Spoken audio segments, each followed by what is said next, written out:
여자의 몸으로 의병장이 된 윤희순.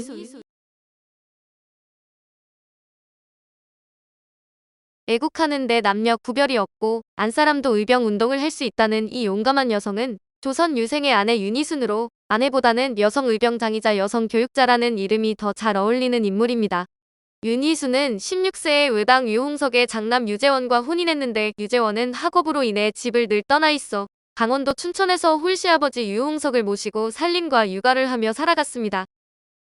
그런데 이때는 일본이 조선을 강점하기 바로 직전의 상황이어서 나라가 매우 어지러웠는데 1895년에 일본이 명성황후를 시해하고 단발령을 반포하는 사건이 벌어집니다.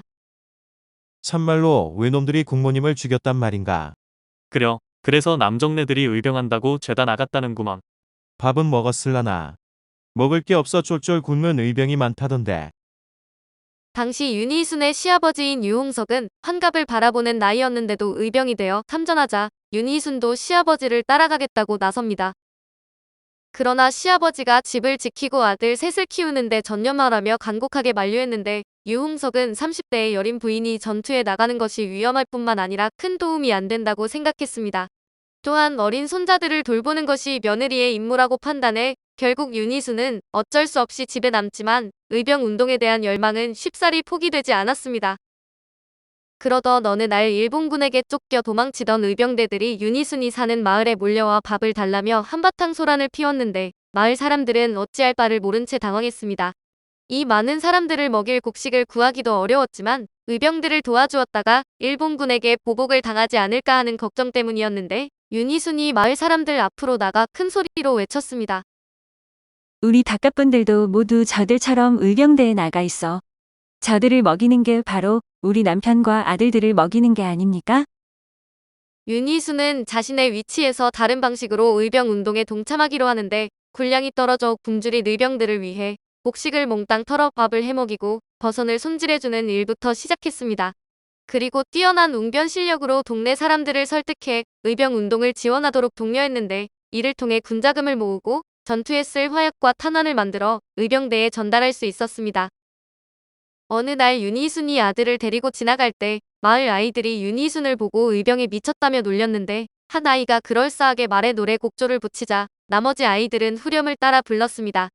윤희순은 옳다구나 생각하며 노래 가사를 적었는데 윤희순이 앉아서 노래를 부르니 마을 아이들이 구경거리가 생겼다며 몰려왔습니다. 이렇게 윤희순은 글쓰기에도 소질이 있어 의병들의 사기를 북돋워주는 의병가를 지어 보급하기도 했는데 어투는 직설적이면서도 강렬했으며 아래 안사람 의병가가 그중 하나입니다. 아무리 외놈들이 강성한들 우리들도 뭉쳐지면 외놈 잡기 쉬울세라. 아무리 여자인들 나라 사랑 모를 소냐. 아무리 남녀가 유별한들 나라 없이 소용있나. 우리도 나가. 의병하러 나가보세. 윤희순, 안사람 의병가. 윤희순은 안사람 의병가 외에도 여러 편의 의병가와 경문을 지었는데 그녀의 경문은 투박하지만 당당함이 느껴지고 글 말미에 항상 자신의 이름, 석자를 당당히 적었습니다.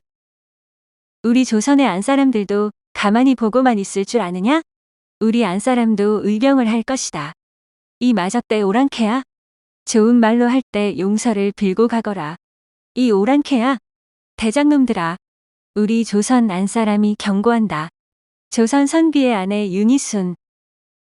이처럼 윤희순은 비록 전투에 나가 직접 싸우지는 못했지만 후방에서 자신만의 투쟁을 해 나갔는데 이런 노력에도 불구하고 1910년 조선은 일본의 식민지가 되고 맙니다. 그러자 일본인들이 곧바로 윤희순의 집에 찾아와 큰아들을 죽이겠다고 위협하고 나머지 어린 두 아들에게도 매질하면서 시아버지 유홍석의 행방을 캐물었습니다. 일본인들은 자식을 인질로 삼고 있으니 윤희순도 여느 어머니처럼 벌벌 떨면서 시아버지가 있는 곳을 곧바로 말할 줄 알았지만 그것은 그녀를 크게 잘못 본 것입니다. 윤희순은 조금도 주눅 들지 않고 쩌렁쩌렁한 목소리로 자식을 죽이고 내가 죽을지언정 큰일을 하시는 시아버님을 돌아가시게 할 줄 아느냐며 외쳤습니다. 결국 일본인들은 아들들을 내려놓고 물러났는데 어차피 원하는 것을 알아내지 못할 테고 괜한 목숨을 죽여봐야 조선 사람들의 투쟁심만 더 돋우는 꼴이라고 판단해서였습니다. 이처럼 윤희순은 유씨 가문을 이어갈 아들들의 목숨보다 시아버지의 목숨을 선택했으며 시아버지로 상징되는 의병 운동을 자신의 목숨보다 더 귀하고 중요하게 여겼습니다. 그러나 아무리 강건하게 버텨나간다고 하더라도 일제의 거센 탄압을 견디기 어려워 윤희수는 가족들과 함께 중국 랴오둥으로 망명을 합니다. 랴오둥에서의 생활은 조밥과 옥수수로 끼니를 해결할 만큼 가난하고 고단했으나 굴하지 않고 시아버지, 남편, 아들, 손자에 이르기까지 4대가 독립운동을 했는데 가족 부대라는 명칭을 얻은 것도 바로 이때입니다. 조선에서는 의병 활동을 지원했다면 랴오둥에서는 교육 현장에 뛰어들었는데 1912년에는 랴오둥 환런현에 노합당을 세워 학생들에게 반일 정신을 심어주었습니다.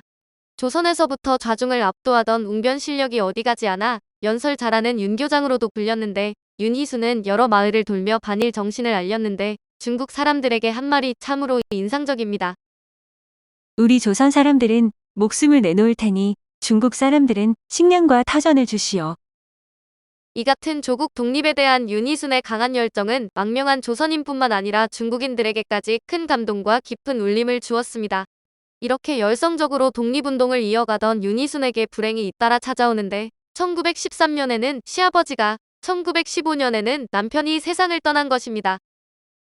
이때 윤희수는 환갑이 다 된 나이였음에도 계속 반일 선전을 하며 군자금을 모으러 다녔고 아들 셋도 모두 어머니를 본받아 독립운동을 해 나갔습니다. 그런데 1935년에 큰아들이 체포되어 랴오둥 감옥에서 모진 고문을 당한 후 죽는 사건이 발생하는데 시아버지와 남편의 죽음 앞에서도 의연했던 윤희수는 큰아들의 죽음 앞에 한없이 무너지고 맙니다. 결국 윤희수는 자기 삶을 정리한 일생록을 지은 뒤 1935년 8월에 생을 마감하는데 죽기로 마음을 굳게 정하고 곡기를 끊은 지 딱 12일 만이었습니다. 윤희수는 사회적 통념과 틀을 뛰어넘어 나랏일에 헌신했는데 주변 사람들에게 실성했다며 손가락질도 받고 양반의 채통을 무너뜨렸다는 질책을 받기도 했지만 어떤 것도 용기와 굳은 결심을 꺾을 수는 없었습니다. 어리석은 백성들은 외놈 앞에 종이 되어 저 죽을 줄 모르고서 외놈 종이 되었구나. 슬프고도 슬프도다 맺힌하늘 어이할꼬. 자식 두고 죽을 소냐 원수 두고 죽을 소냐. 내 한 목숨 죽는 것은 쉬울 수도 있건만은 말릿하고 권한 혼이 될 수 없어. 서럽구나 이내 신세 슬프고도 서럽구나. 윤희순 신세 타령. 최근 강원도를 중심으로 윤희순을 새롭게 조명하는 작업이 진행되고 있는데 의병 운동에 대한 투지가 열렬했고 지도자로서의 자질이 뛰어났던 여성 윤희순이 제대로 평가받기를 바랍니다. 오늘은 여자의 몸으로 의병장이 된 윤희순이었습니다.